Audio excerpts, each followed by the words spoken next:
نحمدہ ونصلی ونسلم علی رسولہ الکریم اما بعد فاعوذ باللہ من الشیطان الرجیم بسم اللہ الرحمن الرحیم کنتم خیر امۃ اخرجت للناس تأمرون بالمعروف وتنہون عن المنکر وتؤمنون باللہ ولو آمن اہل الکتاب لکان خیرا لہم منہم المؤمنون واکثرہم الفاسقون۔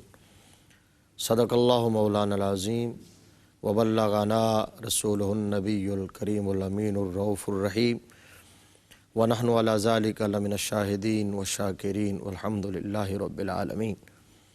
یا رب بالمصطفیٰ بلغ مقاصدنا واغفر لنا ما مضى یا واسع الکرم۔ مولاي صل وسلم دائما ابدا علی حبیبک خیر الخلق کلہم والحبیب الذی ترجى شفاعته لکل حول من الاحوال مقتحم۔ بندہ پروردگارم امت احمد نبی دوست دار چار یارم تاب اولاد علی مذہب حنفیہ دارم ملت حضرت خلیل خاک پائے غوث اعظم زیر سایہ ہر ولی۔ اللہ تبارک و تعالی جل جلالہ و عم نوالہ کی حمد و ثنا اور حضور پر نور شافع یوم النشور در اللہ المکنون سر اللہ المخزون نور الافئدۃ والعیون عالم ما کان وما یکون احمد مجتبیٰ جناب حضرت محمد مصطفیٰ صلی اللہ تعالیٰ علیہ وآلہ وسلم کی بارگاہ ناز میں ہدیہ درود و سلام پیش کرنے کے بعد معزز و محتشم ناظرین کرام، ہمارا آج کا یہ پروگرام محبوب سبحانی غوث سمدانی شہباز لامکانی قندیل نورانی عالم ربانی عارف یزدانی سیاح لامکانی حضرت سیدنا شیخ عبد القادر جیلانی الحسنی والحسینی المعروف غوث اعظم رضی اللہ تعالی عنہ کی یاد میں انعقاد پذیر ہے۔ میرا موضوع سخن ہے خدمت خلق اور اولیاء کرام۔ قرآن مجید فرقان حمید برہان رشید کی ایک معروف آیہ کریمہ سورہ آل عمران کی آیت نمبر 110 ہے، چوتھا پارہ ہے قرآن کا، وہ میں نے تلاوت کرنے کا شرف حاصل کیا۔ اللہ تبارک و تعالیٰ نے ارشاد فرمایا کنتم خیر امت اخرجت للناس۔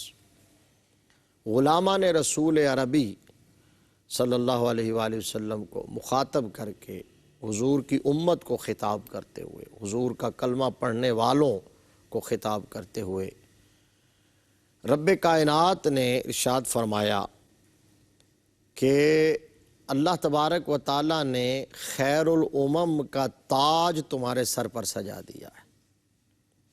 اے مسلمانوں، میرے محبوب کا کلمہ پڑھنے والوں، اللہ تبارک و تعالیٰ نے تمہیں تمام امتوں سے بہترین امت بنایا ہے، خیر الامم بنایا ہے، خیر الامم کا تاج تمہارے سر پر سجایا ہے۔ اور آگے وجہ جو بیان فرمائی ہے نا، وہ سمجھنے والی ہے۔ ارشاد فرمایا اخرجت للناس۔ اب اہل علم نے کہا کہ للناس پر جو لام ہے، اگر یہ صلہ اخرجت کا ہو اور لام انتفاع کا ہو تو اس کا معنی یہ بنتا ہے کہ تمہیں لوگوں کے نفع کے لیے بنایا گیا۔ اے امت مصطفیٰ، اے غلامان رسول عربی، اے مسلمانوں، تمہیں اللہ تبارک و تعالیٰ نے بہترین امت بنایا، خیر الامم کا تاج تمہارے سر پر سجایا، اور تم اپنے لیے نہیں بنائے گئے، اپنے لیے نہیں پیدا کیے گئے، تمہیں لوگوں کے نفع کے لیے اور بھلا کے لیے اور انسانیت کی فلاح و بہبود کے لیے، خدمت خلق کے لیے بنایا گیا ہے، تم سے لوگوں کو نفع پہنچے۔ اخرجت للناس۔ تو اب اس آیہ کریمہ سے پتہ یہ چلتا ہے کہ یہ خیر الامم کا تاج امت مصطفیٰ کے سر تب جچے گا اور تب تک رہے گا جب تک یہ انسانیت کی فلاح و بہبود کا کام کرتی رہے گی۔ اسی لیے حضرت علامہ اقبال علیہ الرحمہ نے کہا تھا کہ خدا کے بندے تو ہیں ہزاروں، بنو میں پھرتے ہیں مارے مارے، میں تو اس کا بندہ بنوں گا جس کو خدا کے بندوں سے پیار ہو۔ سورہ دہر کی آیت نمبر 8 اور 9 کے اندر 29ویں پارے میں اللہ تبارک و تعالیٰ نے ابرار کی خوبیاں بیان کرتے ہوئے کہ یہ ابرار کون ہوتے ہیں، نیکوکار کون ہوتے ہیں، محبوبان بارگاہ الہ کون ہوتے ہیں، صوفیاء کرام کون ہوتے ہیں، اللہ کے دوست کون ہوتے ہیں، ان کے اوصاف بیان کرتے ہوئے فرمایا وَيُطْعِمُونَ الطَّعَامَ عَلَى حُبِّهِ مِسْكِينًا وَيَتِيمًا وَعَسِيرًا، فرمایا وہ اللہ کی محبت میں وَيُطْعِمُونَ الطَّعَامَ عَلَى حُبِّهِ، اللہ کی محبت میں وہ کھانا کھلاتے ہیں۔ کس کو کھانا کھلاتے ہیں؟ مسکین کو کھانا کھلاتے ہیں، یتیم کو کھانا کھلاتے ہیں، قیدی کو کھانا کھلاتے ہیں، جو معاشرے کے نادار طبقات ہیں، جو مفلس لوگ ہیں، تہی دامن ہیں، جو پسے ہوئے ہیں، جو تنگ دست ہیں، مفلوق الحال ہیں، جو پریشان حال ہیں، جن کو کوئی اپنے پاس بٹھانے والا نہیں، اللہ کا ولی انہیں اپنے سینے سے لگاتا ہے، جن کی بات کوئی سننے والا نہیں ہے، اللہ کا دوست اس کا غم خار اور غم گسار بن جاتا ہے۔ اور اس سے اگلی آیت کریمہ میں آیت نمبر 9 کے اندر بڑا کمال ارشاد فرمایا انما نطعمکم لوجہ اللہ، یہ جو کھانا کھلاتے ہیں تو کیوں کھلاتے ہیں؟ کھانا کھلانے کے بعد کہتے ہیں انما نطعمکم لوجہ اللہ، ہم تو فقط تمہیں اللہ کی رضا کے لیے کھانا کھلا رہے ہیں، لا نرید منکم جزاء ولا شکورا، نہ تم سے ہم کسی صلہ کی امید کرتے ہیں اور نہ ہی تم سے ہم شکریہ کے الفاظ کی توقع کرتے ہیں۔ اس حد تک بھی ہماری توقعات نہیں ہے کہ کوئی شخص ہمیں تھینکس بھی بولے، شکریہ بھی ادا کرے، صلہ اور ستائش کی کوئی امید نہیں، فقط اللہ کی رضا کے لیے۔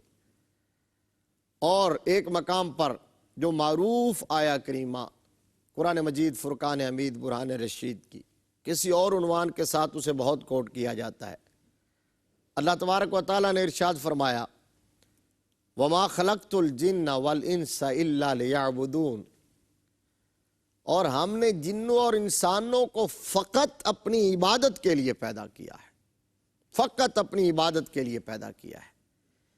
تو اب اس آیا کریمہ کو عبادت کے مفہوم اور عبادت کے موضوع کو بیان کرنے کے لیے ریفرنس کے طور پر کوٹ کیا جاتا ہے، کثرت کے ساتھ بیان کیا جاتا ہے، لیکن تفسیر قرطبی کے اندر امام قرطبی نے اس کا ایک اور مفہوم بیان کرتے ہوئے کمال کر دیا۔ آپ فرماتے ہیں لوگوں یہ بات تو طے ہو گئی کہ اللہ تبارک و تعالیٰ نے ارشاد فرمایا کہ ہم نے جنوں اور انسانوں کو صرف فقط اپنی عبادت کے لیے پیدا کیا، تو جانتے ہو کہ عبادت کا مفہوم کیا ہے؟ عبادت کہتے کس کو ہیں؟ تو انہوں نے عبادت کا معنی بیان کرتے ہوئے کہا التعبد لامر اللہ والشفقۃ علی خلق اللہ، فرمایا عبادت اللہ کے حکم کی تعمیل کرنا اور اللہ کی مخلوق پر شفقت کرنا، یہ عبادت کے اندر شامل ہے۔ تو خدمت خلق، انسانوں کے کام آنا، لوگوں کا بھلا کرنا، لوگوں کے دکھ درد کو تقسیم کرنا، لوگوں کے لیے آسانیاں پیدا کرنا، مخلوق خدا کے لیے جو ہے وہ فلاح کا کام کرنا، ویلفیئر کا کام کرنا، خدمت خلق کرنا، یہ بھی عبادت کے مفہوم کے اندر شامل ہے۔ اور ہم نبی رحمت صلی اللہ تعالیٰ علیہ وآلہ وسلم کے فرامین کا اگر جائزہ لیتے ہیں تو مجھے وہ بڑی پیاری حدیث یاد آ رہی ہے۔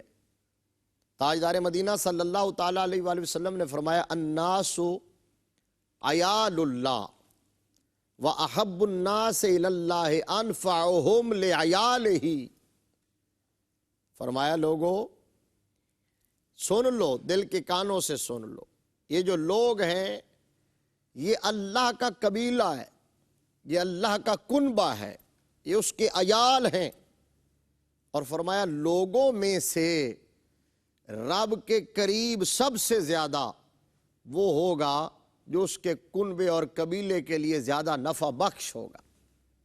اور ایک روایت میں فرمایا خیر الناس من ینفع الناس، فرمایا لوگوں میں سے بہترین وہ ہے جو لوگوں کو، دوسرے لوگوں کو نفع دیتا ہے۔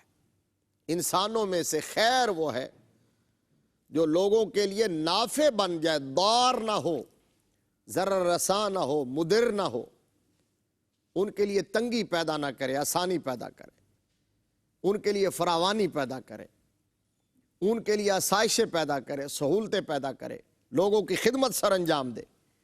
اللہ کے پیارے محبوب صلی اللہ تعالیٰ علیہ وآلہ وسلم نے فرمایا ان اللہ یحب من عبادہ من ہوا انفع للناس فکلما زاد النفع زاد حب اللہ لہ، اور کما قال علیہ السلام، فرمایا اللہ تبارک و تعالیٰ کو اپنے بندوں میں سے وہ سب سے زیادہ محبوب ہے جو لوگوں کے لیے نفع بخش ہوتا ہے، جو لوگوں کو فائدہ دیتا ہے۔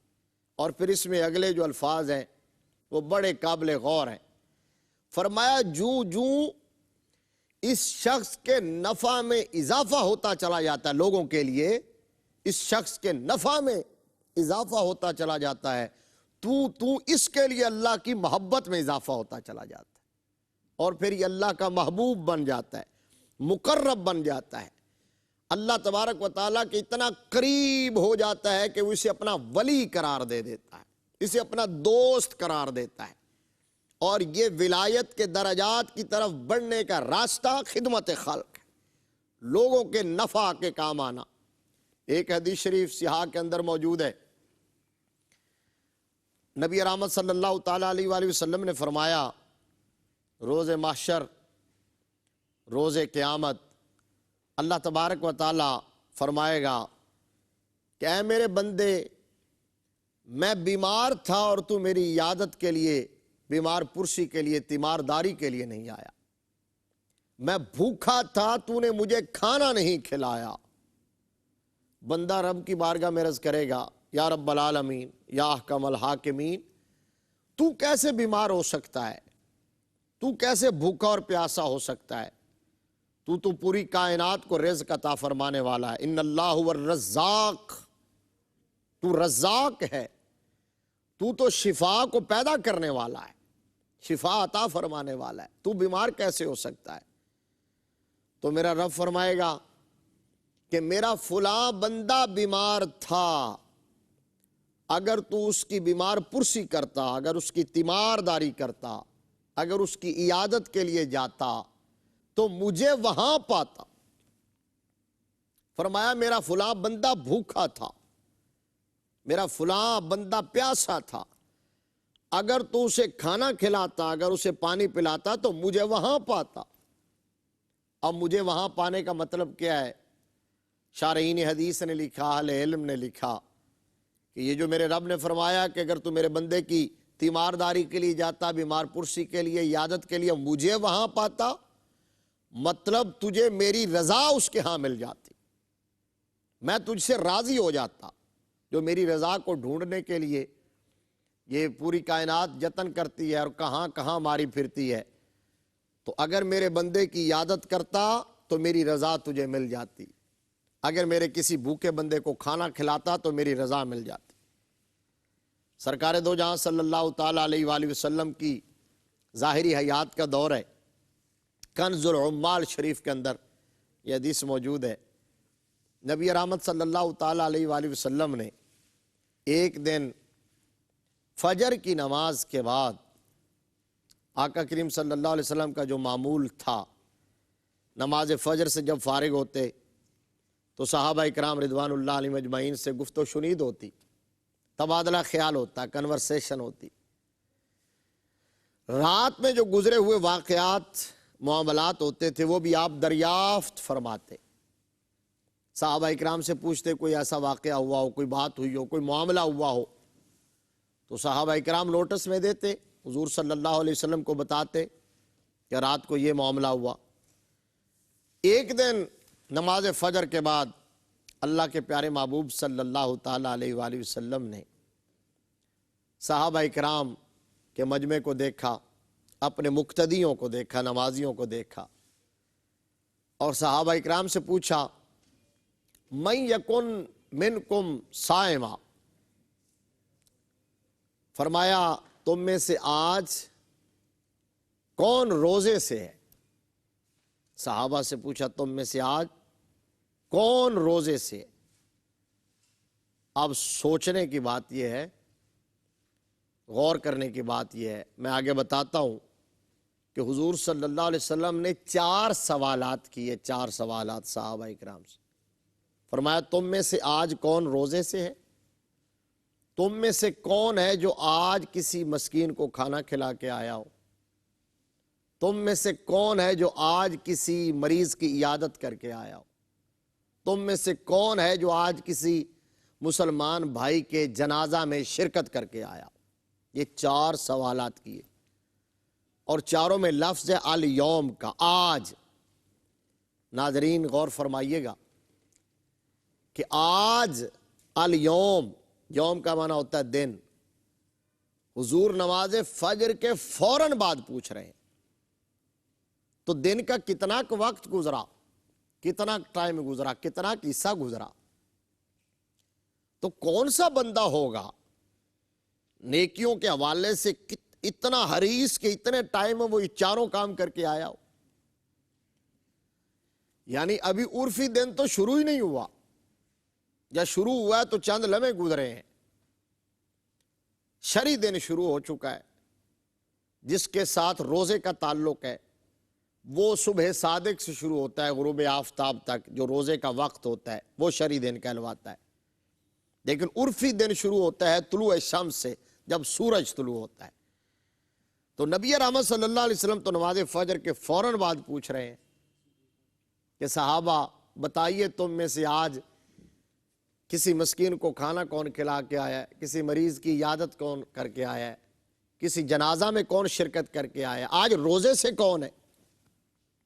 تو آپ سن کے حیران ہوں گے کہ اللہ کے پیارے محبوب صلی اللہ علیہ وسلم کی زبان فیض ترجمان سے نکلنے والے ان 4 سوالات کے جواب میں نعم کے ساتھ جو زبان گویا ہوئی، اور جس نے جواب دیا کہ یا رسول اللہ میں روزے سے ہوں، میں مسکین کو کھانا بھی کھلا کے آیا ہوں، میں مریض کی عیادت بھی کر کے آیا ہوں، میں نماز جنازہ میں شرکت کر کے بھی آیا ہوں، 4 سوالوں کے جواب میں جو زبان گویا ہوئی وہ کسی اور کی نہ تھی، نبی کے یار غار سیدنا صدیق اکبر رضی اللہ تعالیٰ عنہ۔ تاجدار صداقت نے عرض کیا آقا آپ کا یہ غلام، آپ کا یہ نوکر 4 کام کر کے آیا۔ اب اس حدیث شریف کے اندر حکمت کے دریا موجزن ہیں۔ یہ جو واقعہ میں نے آپ کو سنایا ہے اس کے اندر کتنا بڑا سبق موجود ہے۔ پہلی بات تو یہ ہے کہ اللہ کے پیارے محبوب صلی اللہ علیہ وسلم نے سوال کیا اس لیے تھا کہ حضور اپنی نگاہ نبوت سے دیکھ رہے تھے کہ آج یہ 4 کام، یہ 4 سعادتیں کون حاصل کر کے آ رہا ہے۔ دنیا والوں کو بتانا تھا کہ ابو بکر کی شان کیا ہے، صدیق اکبر کو میں نے یار غار ایسے ہی نہیں بنایا، اتنا قرب ایسے ہی عطا نہیں کیا صدیق اکبر، اور دوسروں کو ترغیب دلانا تھی کہ تم بھی یہ کام کرو جو ابو بکر صدیق کر کے آیا ہے۔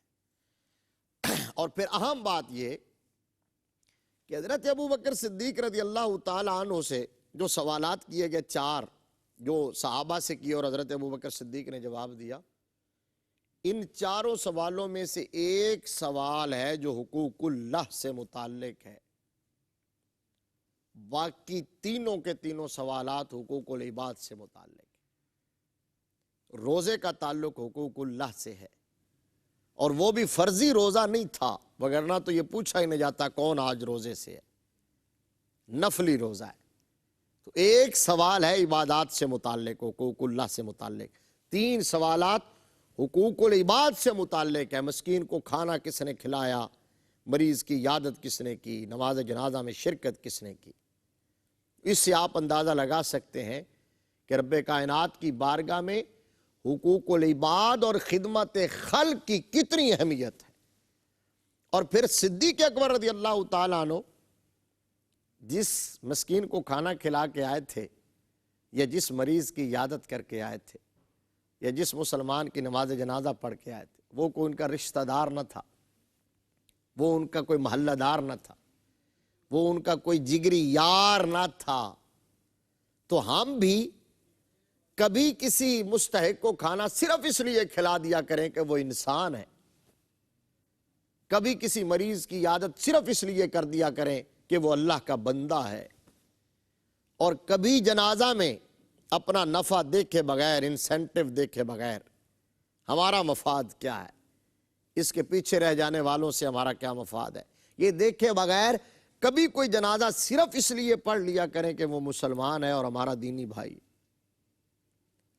اب میں نے قرآن پاک کی آیات اور نبی رحمت صلی اللہ علیہ وسلم کی احادیث کی روشنی میں آپ کے سامنے یہ بات رکھی، اور روز روشن کی طرح واضح ہو گئی کہ ایک تو اللہ کو سب سے زیادہ محبوب بندہ وہ ہے جو اس کی مخلوق کے لیے نفع بخش ہے، جو اس کی مخلوق کے کام آتا ہے، اور امت مصطفیٰ کا خاصہ یہ ہے کہ اسے بنایا ہی لوگوں کے نفع کے لیے گیا ہے، خیر الامم کا تاج سجایا ہی اس لیے گیا۔ تو اب اس تناظر میں اگر ہم اللہ کے جو ولی ہیں، جو اولیاء اللہ ہیں، جو محبوبان بارگاہ خدا ہیں، اللہ کے مقرب اور برگزیدہ بندے ہیں، اگر ہم ان کی حیات طیبہ اور ان کی سیرت، ان کے کردار، ان کی خدمات کا جائزہ لیتے ہیں، تو بھلا یہ کیسے ہو سکتا ہے کہ وہ اپنے اللہ کے ولی، اور ولی کا معنی ہوتا ہے دوست، تو وہ اللہ کے دوست ٹھہرے، تو جو ان کے دوست کا، رب کائنات کا کنبہ اور قبیلہ ہے، عیال ہیں، اس کی مخلوق ہے، جن کا نفع وہ چاہتا ہے، تو کیسے ہو سکتا ہے کہ اللہ کے دوست اور وہ اس کی مخلوق کی خدمت نہ کریں، وہ ان کے لیے نفع کا سامان مہیا نہ کرے، وہ ان کے لیے آسانیاں پیدا نہ کرے۔ چنانچہ ہم دیکھتے ہیں کہ جتنے بھی اولیاء اللہ گزرے ہیں تاریخ اسلام کے اندر، ہر دور میں، ہر قرن میں، ہر صدی میں، ہر علاقے کے اندر، اللہ کے ولیوں نے جہاں بھی ڈیرا لگایا، جہاں بھی آستانہ بنایا، تو ایک ایک برگزیدہ ہستی کی حیات کا اگر ہم جائزہ لیں تو ان میں سے ہر ایک کے اندر یہ بات ہمیں بالکل اظہر من الشمس نظر آتی ہے کہ وہ اپنے لیے جیے ہی نہیں، وہ اگر جیے ہیں تو صرف اور صرف مخلوق خدا کے لیے جیے۔ انہوں نے جو کام کیا اپنے آستانوں پر، اگر مسجد کی بنیاد رکھی، اگر انہوں نے درس گاہ بنائی، اگر انہوں نے لنگر خانہ بنایا، اگر انہوں نے مہمان خانہ بنایا، تو یہ انسان کی دو ہی ضروریات ہے نا، ایک روحانی غذا اور ایک جسمانی غذا۔ ربنا آتنا فی الدنیا حسنہ وفی الآخرۃ حسنہ، دنیا میں بھی حسنہ اور آخرت میں بھی حسنہ۔ تو اللہ کے ولیوں نے مخلوق خدا کے لیے آخرت کی حسنہ کا بھی ماحول پیدا کیا ہے اور دنیا کی حسنہ کا بھی سامان مہیا کیا ہے۔ ان کے لیے مسجد بنائی تاکہ وہ اللہ کی عبادت کریں، اللہ کو راضی کر سکیں، اور پھر درسگاہیں قائم کی تاکہ ان کی تعلیم و تربیت، تزکیہ کا اہتمام اور انصرام ہو سکے، ان کے کردار کو سدھارا جا سکے، ان کی تزکیہ نفس کیا جا سکے، اور پھر اس کے ساتھ ساتھ وہاں لنگر کا اہتمام، لنگر جاری کیے، لنگر خانے قائم کیے، مہمان خانے اور سرائے بنائی۔ اور ایک اور بات مجھے یاد آ گئی، بڑی اہم بات، کہ جس طرح اللہ تبارک و تعالی رب العالمین ہے، الحمدللہ رب العالمین، وہ رب العالمین ہے، پوری کائنات کا رب ہے، تو اللہ تبارک و تعالی پوری کائنات کو، اپنی مخلوق کو پال رہا ہے بلا امتیاز، بلا تفریق۔ یہ نہیں اس میں دیکھا جاتا کہ میرا عبادت گزار کون ہے، میرا تابع فرمان کون ہے اور نافرمان کون ہے، مومن کون ہے اور کافر کون ہے۔ اللہ رزق سب کو دے رہا ہے، سب کو عطا فرما رہا ہے، سب کے لیے زندگی کی جتنی ضرورتیں ہیں وہ مہیا فرما رہا ہے، سب پر کرم فرما رہا ہے۔ تو جس طرح وہ رب العالمین ہے، بلا امتیاز بلا تفریق سب کو پال رہا ہے، اسی طرح اس کے دوست اللہ کے ولیوں کے آستانوں پر بھی یہ نہ دیکھا گیا کہ آنے والے کا رنگ کیا ہے، اس کی زبان کیا ہے، اس کی نسل کیا ہے، اس کا علاقہ کون سا ہے، ایون کہ اس کا مذہب کیا ہے، اس کا دھرم کیا، دین کیا ہے۔ اللہ کے ولیوں کی بارگاہ میں جو آیا، جو حاجت لے کے آیا، جو اس کی ضرورت تھی، وہ اسے پورا کر کے چلا گیا۔ اور شیخ سعدی علیہ الرحمہ نے بڑی خوبصورت بات کی، وہ فرماتے ہیں با تسبیح و سجادہ و دلک نیست، تصوف با جز خدمت خلق نیست۔ کمال کر دی، آپ فرماتے ہیں کہ لوگوں با تسبیح ہو سجادہ و دلک نیست، تصوف بجز خدمت خلق نیست۔ لوگ، آپ نے اس بات کی طرف اشارہ کیا کہ کوئی تسبیح پکڑنے کو تصوف سمجھتا ہے، کوئی بوریا نشیں ہو جانے کو، ٹاٹ نشیں ہو جانے کو، سجادہ نشیں ہو جانے کو تصوف سمجھتا ہے، اور کوئی گدڑی پہن لینے کو تصوف سمجھتا ہے۔ فرمایا تصوف کا ان چیزوں سے تعلق نہیں، نہ تسبیح سے، نہ سجادہ سے، نہ گدڑی سے۔ تصوف بجز خدمت خلق نیست، فرماتے ہیں کوئی بھی صوفی مقام ولایت پر خدمت خلق کے بغیر فائز ہو ہی نہیں سکتا۔ انہوں نے یہ کہا جو آپ کے لفظ ہیں، تصوف بجز خدمت خلق نیست، خدمت خلق کے سوا کسی اور چیز کا نام تصوف نہیں ہے۔ تو صوفی وہی ہے جو مخلوق خدا کی خدمت کرتا ہے، مخلوق خدا کے کام آتا ہے، جو اللہ کی مخلوق کا بھلا کرتا ہے، ان کا نفع کرتا ہے، ان کے نفع کے لیے سوچتا رہتا ہے۔ حضرت پیران پیر شہنشاہ بغداد سرکار غوث اعظم رضی اللہ تعالی عنہ، آپ نے ایک بڑا خوبصورت واقعہ بیان فرمایا اسی تناظر میں، اس پس منظر میں۔ آپ فرماتے ہیں کہ ایک دفعہ ابلیس حضرت عیسیٰ علیہ نبینا علیہ الصلوۃ والسلام کے سامنے منکشف ہوا، ظاہر ہوا، ملاقات ہوئی۔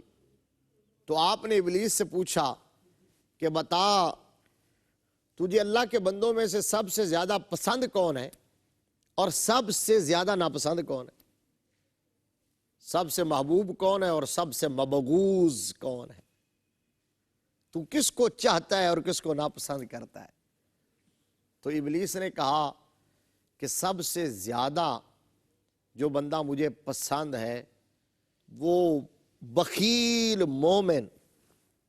حاضرین کرام، یہ بات سمجھنے والی ہے، بڑی توجہ طلب بات ہے، پلے باندھنے والی ہے، سبق حاصل کرنے والی ہے۔ کہا سب سے زیادہ جو پسند ہے مجھے بندہ وہ بخیل مومن، اور سب سے زیادہ جو ناپسند ہے وہ فاسق سخی، فاسق سخی جو سب سے زیادہ ناپسند ہے۔ تو پیغمبر نے پوچھا کہ یہ کیا ماجرا ہوا؟ جو مومن ہے، اہل ایمان، وہ تو تیرے داؤ سے، تیرے حملوں سے بھی محفوظ رہتے ہیں، اور ساری زندگی تو نے اس راستے سے روکتا رہتا ہے، تو جو اس راستے پہ چل گیا، جو مومن بن گیا، متقی پرہیزگار بن گیا، وہ تجھے کیسے پسند ہے؟ اور ادھر جو فاسق فاجر ہے اس کو تو کہہ رہا ہے کہ وہ مجھے ناپسند ہے، حالانکہ وہ تیرے راستے پر چل رہا ہے، جو فسق و فجور کر رہا ہے، جو اللہ کی نافرمانی کر رہا ہے، گناہوں میں لتھڑی ہوئی زندگی گزار رہا ہے۔ تو ابلیس نے جو جواب دیا، الفتح الربانی کے اندر یہ بات موجود ہے، شہنشاہ بغداد نے بیان کی، توجہ طلب ہے۔ ابلیس نے کہا اصل بات یہ ہے کہ یہ جو مومن بخیل ہے نا، بخل کرتا ہے اپنے مال کے ساتھ، اپنے مال پر اپنا حق سمجھتا ہے، یہ سمجھتا ہے کہ یہ میری کمائی ہے، میری محنت ہے، میری اسٹریٹجی ہے۔ بڑے بڑے ہم نے لوگ دیکھے ہیں، وہ کہتے ہیں لو جی ہم مال سارا دن محنت کریں، سارا دن کمائیں اور لوگوں پر خرچ کریں، یہ کیا بات ہوئی؟ کہا جی یہ جو لوگ کہتے ہیں، حالانکہ قرآن پاک میں اللہ تبارک و تعالیٰ نے فرمایا وَفِي أَمْوَالِهِمْ حَقٌّ لِلسَّائِلِ وَالْمَحْرُومِ، فرمایا کہ لوگوں کے اموال میں جن کو ہم نے مال دیا ہے ہم نے سائل اور محروم کا حق رکھا ہے. تو کہا یہ جو بخیل ہے نا، ہے مومن بے شک لیکن بخیل ہے. تو کہتے ہیں مجھے ابلیس نے کہا مجھے امید ہے کہ یہ اپنے بخل کی وجہ سے کسی وقت بھی راہ راست سے ہٹ کے میرا اعلی کار بن سکتا ہے. اور وہ سخی مجھے ناپسند اس لیے ہے تو فاسق و فاجر، لیکن مجھے ڈر لگا رہتا ہے کہ اس کی سخاوت کی وجہ سے اللہ تبارک و تعالیٰ کسی بھی وقت اسے راہ ہدایت عطا فرما سکتا ہے. یہ ہے بات سننے کی. حضرت عبداللہ بن مبارک رضی اللہ تعالیٰ عنہ ایک بہت بڑے محدث اور امام ہوئے ہیں.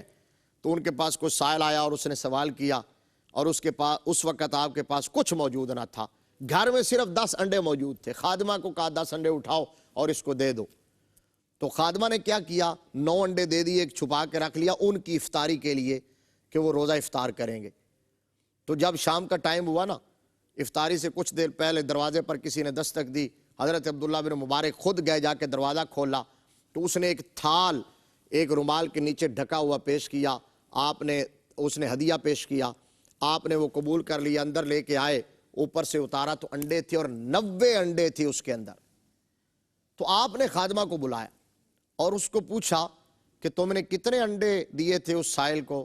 کہا جی میں نے 9 دیے تھے. فرمایا 10واں کیوں نہیں دیا؟ کہا جی صرف آپ کی افطاری کے لیے میں نے چھپا کے رکھ لیا تھا. تو حضرت عبداللہ بن مبارک نے فرمایا 90 انڈے آئے تھے نا، ایک کے بدلے میں 10 کا وعدہ اللہ کا دنیا میں ہے، دنیا میں. تو فرمایا یہ 90 آئے تھے تو میں سمجھ گیا تھا کہ تم نے ایک انڈا نہیں دیا اور تم نے آج ہمارے 10 انڈوں کا نقصان کر دیا. اس کو سمجھانے کے لیے کہا. پیران پیر شہنشاہ بغداد سرکار غوث اعظم رضی اللہ تعالیٰ عنہ محبوب سبحانی، ایک دن ایسا بھی آیا، ایک وقت ایسا بھی آیا کہ 20 دن آپ کو فاقے سے گزر گئے.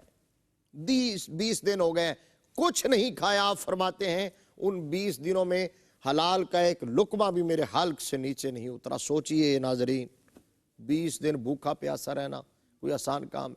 فرماتے ہیں جب حد ہو گئی نا تو میں ایک طرف نکلا جنگل کی طرف کہ کہیں سے کوئی چیز پتہ ہی کھا آؤں، کوئی چیز حلال چیز مل جائے، حرام نہ ہو، نجس نہ ہو، تو کوئی چیز کھا کے گزارا کریں.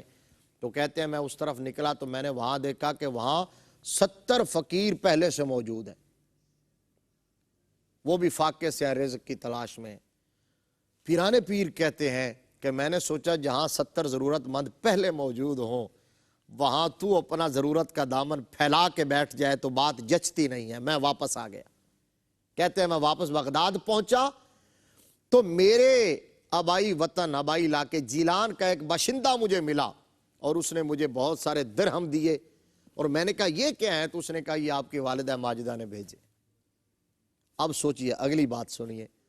اب وہ درہم آ گئے، 20 دن سے بھوکے پیاسے ہیں، لیکن یہ نہیں سوچا کہ پہلے میں اپنے پیٹ کا سامان کروں.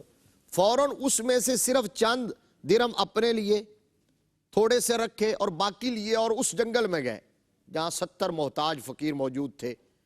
جا کے وہ ان کو دیے. وہ حیران رہ گئے. انہوں نے کہا کہ یا عبد القادر یہ کہاں سے؟ کہا میری والدہ ماجدہ نے بھجوائے ہیں. تو میں نے سوچا کہ ماں کا یہ دیا ہوا پاکیزہ رزق اللہ کے جو ضرورت مند بندے ہیں ان کو دے کے آؤں. ان کو دیا. واپس آ کے پھر جو اپنے لیے رکھے تھے اس میں سے اس کا کھانا منگوایا اور فقیروں کی ایک جماعت کو بلوایا اور ان کے ساتھ بیٹھ کے کھانا تناول فرمانے لگے. اب سوچنے کی بات، پیران پیر کے اس ایک واقعے کے اندر ایثار کی 2 مثالیں ہیں.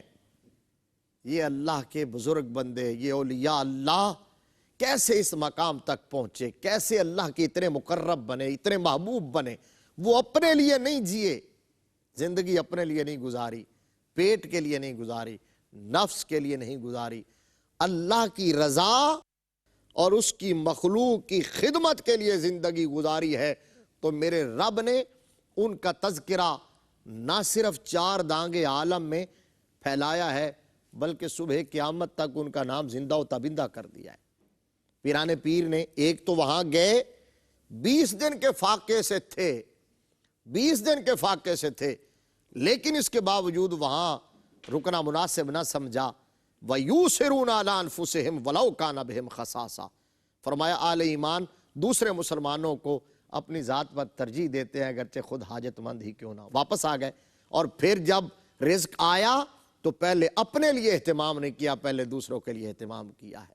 یہ اللہ کے ولیوں کی زندگیوں کا نچوڑ اور حاصل خلاصہ کنکلوژن ہے، اور یہ پیغام ہے ہمارے لیے کہ جو بھی اللہ کی مخلوق کے کام آتا ہے، اللہ کی مخلوق کی خدمت کرتا ہے، ان کو راضی کرتا ہے، ان کے لیے آسانیاں پیدا کرتا ہے، آسائشیں ان کے لیے مہیا کرتا ہے، میرا رب اس کو دنیا و آخرت میں عزت عطا فرماتا ہے۔ اور پھر میں اقبال کے اسی شعر پر ختم کرتا ہوں کہ خدا کے بندے تو ہیں ہزاروں، بنوں میں پھرتے ہیں مارے مارے، میں تو اس کا بندہ بنوں گا جس کو خدا کے بندوں سے پیار ہوگا۔